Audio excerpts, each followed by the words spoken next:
우리 하나님은요, 회심신앙을 아주 중요하게 생각하십니다. 여러분, 회심이라고 하는 것은 무엇입니까? 마음을 돌이키고 그래서 악한 것에서 떠나는 것을 말합니다.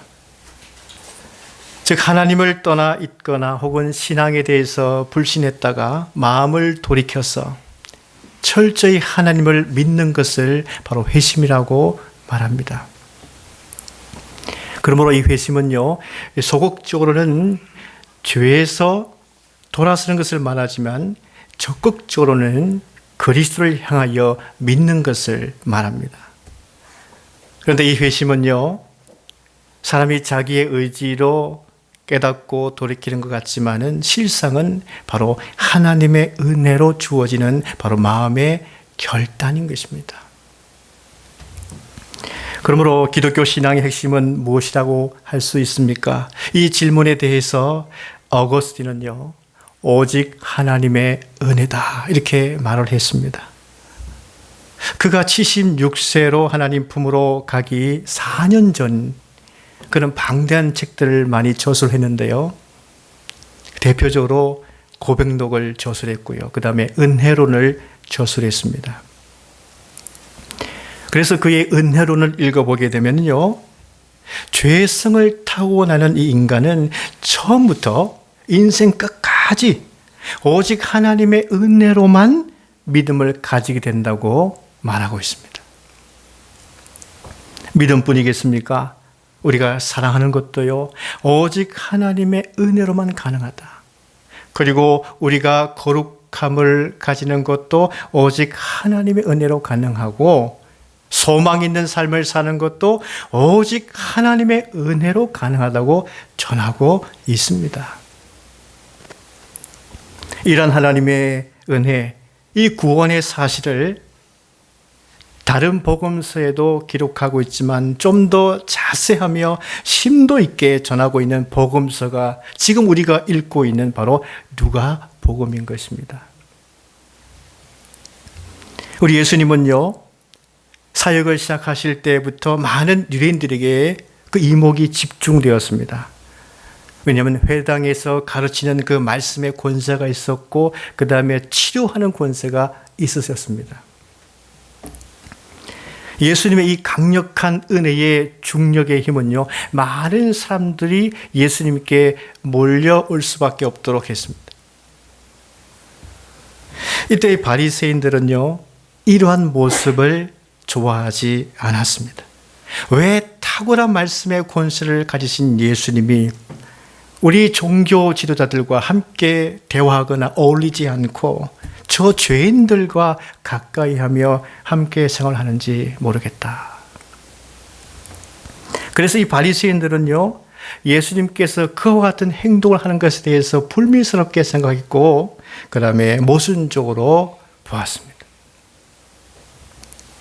이렇게 의아해하는 그들에게 예수님께서는요, 오늘 이 누가복음 15장에 있는 말씀을 통해서 내가 왜 죄인들과 함께하고 있는지 그 이유를 명백하게 말씀을 전하고 있습니다. 우리 예수님께서는요, 예수님의 그 사역 자체를 오해하고 있는 그들에게 하나님은 과연 무엇을 기뻐하시는지 그 말씀을 전하시는 겁니다. 그리고 하나님이 기뻐하시는 그곳에 이 바리새인들도 함께 동참하기를 예수님이 원하셨습니다. 오늘 이 예수님의 사역을 오해하는 사람들을 보십시오. 2절 말씀 보시면요, 바리새인과 서기관들이 수군거려 이르되 이 사람이 죄인을 영접하고 음식을 같이 먹는다 하더라, 이렇게 말씀하고 있습니다. 그들은 왜 예수님의 사역을 오해하고 있습니까? 그들의 마음이 굽어 있기 때문이었습니다. 어떻게 정하신 분이 부정한 죄인들을 영접하고 함께 음식을 먹을 수 있을까? 이렇게 마음이 굽어 있었습니다. 여러분, 그런데 그들이 그러면 그렇게 생각하는 것이 진정 그들은 하나님과의 관계가 바른 관계를 맺고 있기 때문일까요? 그래서 그들은 죄인들을 멀리하는 것일까요? 정말 이 바리새인들은 그러면 하나님의 은혜 안에 살고 있는 자들일까요? 그들이 하나님 은혜 안에 살고 있다면 죄인 하나가 예수님을 통해서 구원받기를 기뻐했을 것입니다. 최근에 저는요, 오늘과 같이 급변하며 미래를 예측하기 어려워하며 불안을 말하고 있는 이때에 우리가 과연 무엇을 붙들고 우리에게 무엇이 필요하며 무엇을 놓고 기도하면서 살아야 될까 참 많이 묵상하고 생각했습니다. 여러분들은 어떻게 생각하십니까? 우리에게 과연 무엇이 필요할까요? 무엇이 우리 가운데 있어야 세상은 요동치고 있을 때 우리는 그 세상 두려움과 함께 요동치며 염려하지 않고 살아갈 수 있을까? 아니 그 두려움에서 어떻게 해야 우리가 건져냄을 받을 수 있을까? 답은요, 하나님의 은혜입니다. 사랑하는 성도 여러분, 예수님의 제자들이요, 예수님이 아직 산에 있음에도 불구하고 예수님을 버려두고 제자들만 배를 타고 갈릴리 바다를 건너가고 있었습니다. 그때 이 제자들이 풍랑을 만나게 되죠. 그들은 두려워했습니다. 누가 과연 두려워하는 그 제자들을 건져주셨습니까? 예수님께서 물 위로 걸어가셔서 그들을 건져주셨습니다. 이런 하나님의 은혜는요, 인간인 우리가 아직 가지고 있는 이 죄성 때문에 잘못 판단해서 하나님을 떠나 길을 잃어버린다고 해도 또 찾아오시는 이 하나님의 구원의 은혜 때문에 우리가 살 수 있다 하는 겁니다. 누가는요, 바울에 의해서 예수님의 복음이 무엇인가를 들었던 사람이지요. 누가복음을 기록한 누가는 누구보다도 바울의 간증을 많이 들으면서 지내왔을 것입니다. 바울이야말로 사울일 때요, 자신이 가장 옳다고 여기며 그 방식대로 살았습니다. 그는 다른 바리새인들보다도 더 열성적으로 살았습니다. 심지어 교회를 박해하고 그리스도를 잡아 감옥에 가두기 위해서 그것이 선행의 공로라고 여기며 살았던 사울이었죠. 그러나 그것이 얼마나 잘못된 길이었는지 부활하신 예수님께서 그에게 나타나셨을 때에 그가 알게 되죠. 사실 당시 사울은요, 얼마나 잘못된 길로 갔는지, 그가 예수를 믿는 그리스도인들을 잡기 위해서라면 저 다메섹까지 찾아갔습니다. 이 당시 다메섹은요, 유대 나라와 다른 나라였습니다. 그리고 로마 행정구역도 아니었습니다. 이 다메섹은 별개의 나라였어요. 이 다메섹은요, 나바티안 왕국에 속한 지역이었습니다. 그리고 이 사울이 다메섹까지 갔을 때는요, 그 유대 헤롯 왕과 이 다메섹 왕과는 그 사이가 좋지 않았습니다. 그래서 이 다메섹 왕이 유대 헤롯을 공격하려고까지 했었습니다. 그러니까 냉전의 그런 관계였죠. 그런데 사울은요, 예수 믿는 그리스도인들을 잡기 위해서라면 우리와 다른 나라까지도 찾아갔어. 냉전 중에 있는 그 나라까지도 찾아가서 위험을 무릅쓰고 잡아오려고 했던 사울이었어요. 이러한 사울에 대해서 하나님의 은혜가 아니면 어떻게 그가 회심하고 하나님께로 돌아올 수 있었겠습니까? 이 하나님의 은혜는 이와 같다는 것을 우리에게 증거하고 있는 것이죠. 하나님의 은혜는요, 바리새인이라고 해서 그 은혜를 베풀지 않은 것은 아니었습니다. 하나님의 은혜의 가장 큰 특징은 차별이 없다는 것입니다.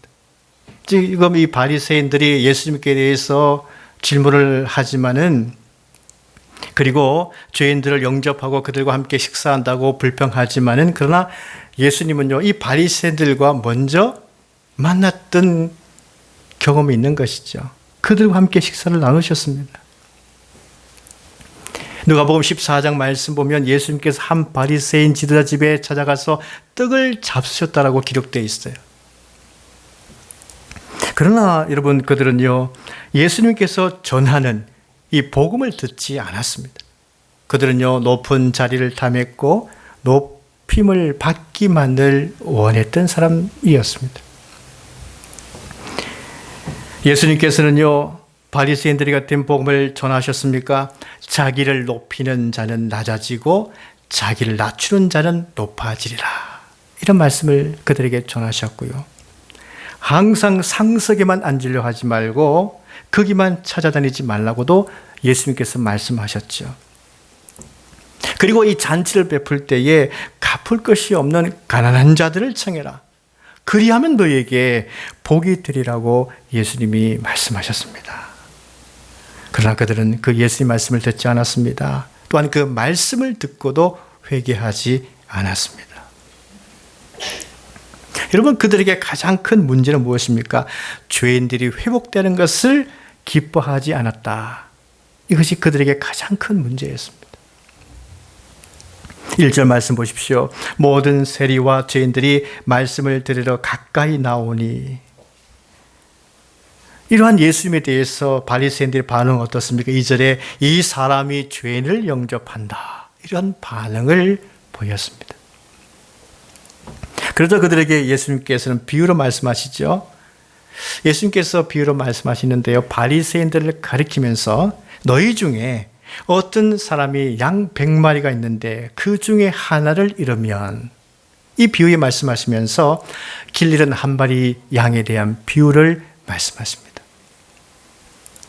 그런데 여러분, 주인이 한 마리 양을 잃은 것은요, 주인이 부주의해서 잃어버린 것이 아니었습니다.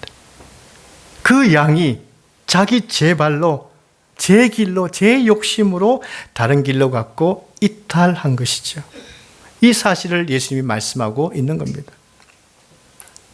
여러분, 사실 보십시오. 주인이 양을 이끌고 갈 때요, 발에다가 밧줄을 묶어서 그렇게 종종 걸음으로 양떼들을 인도하는 것 보았습니까? 그렇지 않습니다. 여기서 우리는 이 양의 특징이 무엇인가를 한번 생각해 보아야 합니다. 필립 켈러가 쓴 목자가 본 시편 23편이라는 책이 있습니다. 그분이 이 책을 쓰셨는데 더 특별한 그 이유는요, 그가 목자 생활을 직접 해 보았기 때문입니다. 여러분, 우리는 양 그러면 굉장히 온순하고 돌보기가 쉬운 동물이라고 생각하지요. 하지만 이 켈러는 이제 말하기를 양이라고 하는 것은요, 나쁜 습관이란 습관을 다 가진 동물이라고 말하고 있습니다. 다루기가 굉장히 까다로운 동물이라고 전하고 있습니다. 그리고 목자의 손이 많이 가는 동물이라고 말합니다. 그리고 양은 한 곳에 오래 두면요, 자기가 눈 용변에 누워서 뒹굴기 때문에 더러워지고 병도 많이 생기는 동물이 바로 양이라고 하는 거예요. 그래서 이 지혜로운 목자는요, 양들의 이런 습관들을 알기 때문에 적당한 때에 다른 초장으로 자주 옮겨 간다는 것입니다. 그런데 이 초장을 자주 옮기다가 금방 양 한 마리가 없어지는 것이죠. 왜 그렇습니까? 목자를 바라보고 따라가지 않고 풀만 보고 뜯다가 광야로 가버리거나 벼랑에서 떨어지기 때문입니다. 사실 이 양은요, 주인과 연합하기만 하면 되는 것이죠. 그래서 자기 욕심을 제어하면 됩니다. 자기 욕심을 제어하면서 주인을 따라가야만 하는 것이죠. 그런데 만약 이 양이 길을 잃어버린다면 왜 길을 잃어버리겠습니까? 혼자 무한정 풀을 뜯고 싶고 그 풀을 먹고 싶은 거죠. 그런데 여러분, 이 풀은 어디와 연결되어 있을까요? 풀은요, 저 낭떠러지와 연결되어 있습니다. 만약 이 한 마리 양이 자기 욕심을 제어하지 못한다면 도달하는 곳은 어디라고요? 낭떠러지. 떨어지는 거예요. 그런데 이렇게 자기 욕심을 제어하지 않고 자기의 길을 가버린 이 양은 그럼 다른 양떼들과 어떤 관계를 맺고 살았을까요? 좋은 조화를 이루면서 좋은 관계를 맺으면서 살았을까요? 아닙니다. 자기 욕심을 이루기 위해서 다투며 살았을 것입니다. 분명히. 그런데 여러분, 양의 주인은 사람이기 때문에 이 양 한 마리를 잃어버릴 수 있습니다. 그렇잖아요. 사람은. 그러나 하나님께서는 눈동자처럼 지키시는 분이신데 어떻게 사람이 하나님을 떠나가도록 그렇게 하실까 하는 겁니다. 그리고 또한 하나님은 전지전능하신 하나님이신데 한 사람이라도 안 잃어버릴 수 있지 않겠습니까? 아니, 한 사람이라도 죄 짓지 않도록 강제할 수 있지 않겠습니까?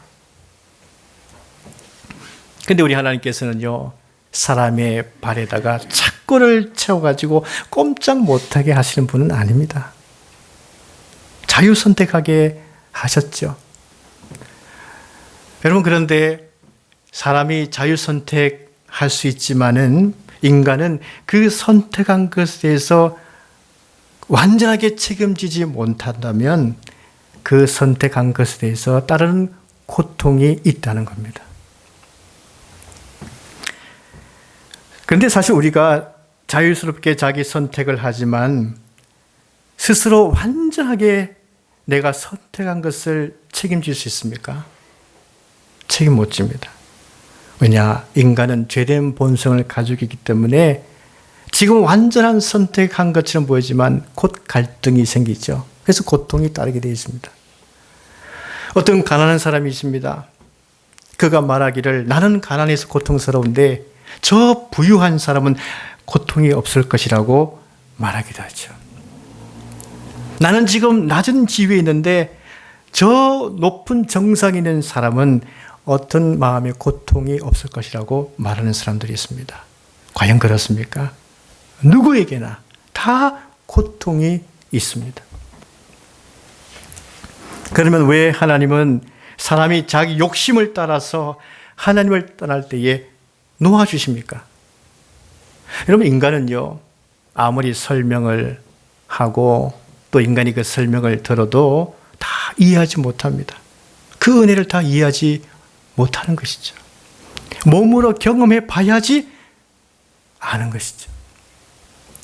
그래서 하나님을 떠나서 스스로 세상의 것으로 채우려 하지만은 나의 선택이, 내가 무한정 나의 선택에 대해서 책임질 수 없다는 사실을 알고 또한 고통만 따를 뿐 이것을 알 때에 진정 하나님의 은혜를 생각하게 된다 하는 겁니다. 여러분, 훈련받는 군인들을 보십시오. 논산훈련소에 들어가서 유격훈련을 받을 때에 꼭 한 번씩 부른 노래가 있죠. 어머니의 은혜.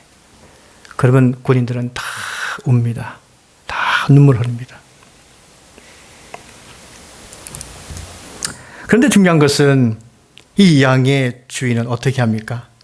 99마리를 그냥 두고 그 잃어버린 한 마리 양을 찾으러 갑니다. 4절 말씀 보십시오. 너희 중에 어떤 양 100마리가 있는데 그 중에 하나를 잃으면 99마리를 들여두고 그 잃은 것을 찾아내기까지 찾아다니지 아니하겠느냐라고 말씀하고 있죠. 우리 한글 성경에는요, 그냥 99마리 이렇게 별 중요하지 않듯이 기록되어 있습니다. 그런데 잃어버린 한 마리 양에게 대해서는 그 잃은 것이라고 중요하게 기록되어 있죠. 그라는 말은 정관사 아닙니까? 특별하게 지시하는 대상이요, 그게 중요하다는 뜻입니다. 그렇다면 여러분, 주인의 입장에서 볼 때에 99은 중요하지 않고 잃어버린 한 마리만 특별하게 중요할까요? 사실 주인에게는 이 100마리가 다 중요하죠. 다 중요합니다. 그래서 제가 궁금해서 헬라어 성경을 찾아봤죠. 헬라어 성경을 보니까요, 99마리 앞에도 그 99마리라는 정관사가 붙어 있었어요. 그 한글 성경에는 생략이 되어 있는 것이죠. 그러니까 주인에게는 99마리도 다 중요한, 그 100마리가 다 중요하다 그런 뜻입니다. 그런데 이 주인에게 다 중요하지만 그 잃은 것을 찾아내기 위해서 찾아다니기 시작하죠. 여러분, 왜 이 주인은 잃어버린 양을 찾아다니겠습니까? 길 잃은 양의 그 울음소리, 그 두려움의 소리가 이 주인의 가슴에 들려지기 때문입니다. 어느 한 실험자가 실험해 본 것인데요. 어떤 어머니에게 아기가 있습니다. 물리적으로 다른 공간에 있습니다. 꽤 멀리 떨어져 있습니다. 그런데 아기에게 문제가 생겼습니다. 고통 중에 있습니다. 분명히 그 어머니에게는 그 아기 울음소리가 들리지 않습니다. 물리적으로. 그런데 그 아기의 고통과 울음소리가 가슴에는 들린다는 거죠. 그래서 자신도 모르게 그 어머니가 그곳에 찾아가는데 알고 보니까 그 아기가 울고 있고 고통 중에 있다는 거예요. 그만큼 어머니의 심장은 바로 그 아기에게 집중되어 있다는 뜻이죠. 여러분, 주인은 왜 찾아 나섭니까? 길 잃은 양은 어디에 있을까요? 여러분, 이스라엘 지형을 한번 생각해 보십시오. 이스라엘 지형, 광야, 또 절벽이 있고 협곡이 있죠. 깊은 골짜기로 되어 있습니다. 양은요, 절벽 아래 떨어져 있습니다. 몸에 상처를 많이 입었을 것입니다. 그것뿐이겠습니까? 가장 위험한 것은요, 못된 짐승이 있지 않습니까? 늑대 종류의 짐승이 양을 삼키려고 지금 하고 있는 거예요. 사랑하는 여러분, 우리 하나님은 이때 어떻게 하시겠습니까? 길 잃은 사람에게 찾아가지 않겠습니까? 왜요? 몸과 마음에 상처를 입고 있기 때문이죠. 특히 사람이 낙심 가운데 있을 때에 우는 사자가 삼킬 자를 찾아가듯이 그 사단이 그 낙심된 영혼을 삼키려 하기 바로 그때이기 때문이죠. 그 낙심은 무서운 겁니다. 하나님은 그 낙심 중에 부르짖고 있는 그 길 잃은 사람, 그에게 찾아가시는 것이죠.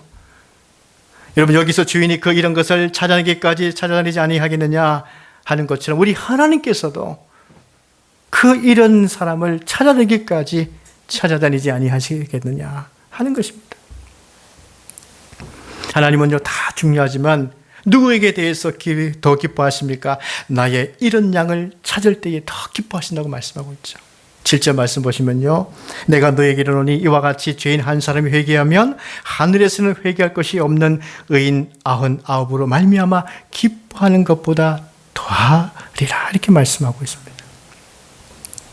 여러분, 실제 이 주인은요, 잃어버린 한 마리 양을 찾았다고 해서 이웃을 다 불러서 잔치를 베풀겠습니까? 그냥 기뻐하는 정도겠죠. 그러나 하나님은 그렇게 하신다는 거예요. 하나님은요, 죄인 한 사람이, 길 잃은 죄인 한 사람이 하나님께서 찾아내셔서 찾아오실 때에, 그래서 그 죄인이 이 하나님의 은혜를 받아들이고 회개할 때, 그래서 그 하나님의 은혜 안에 들어올 때에 하나님은 너무 기뻐하셔서 천국 잔치를 베푸신다 하는 말씀이 오늘 말씀인 것입니다. 오늘 우리 예수님께서 말씀하신 것은 무엇입니까? 우리 모든 사람은, 그가 바리새인이라고 할지라도 모든 사람은 반드시 하나님의 은혜가 필요하다는 사실을 예수님께서 말씀하고 있는 거예요. 누구든지 하나님의 은혜가 필요하다는 사실을. 또한 하나님께서는요, 기뻐서 잔치를 베푸실 만큼 우리 모두가 하나님의 은혜 안에 들어오기를 원하시고 그것을 또한 기뻐하신다고 말씀 전하고 있습니다. 여러분, 지금 우리 이 시대는요, 오직 하나님의 은혜 안에 있어야 되고 그 하나님의 은혜를 사모해야 되고 그 안에 들어와 있어야 하는 때인 줄로 믿습니다. 우리 모두 이 하나님의 은혜 안에 들어옴으로 하나님의 기쁨 중에 사시는 우리 모두가 되시기를 주의 이름으로 간절히 축원합니다.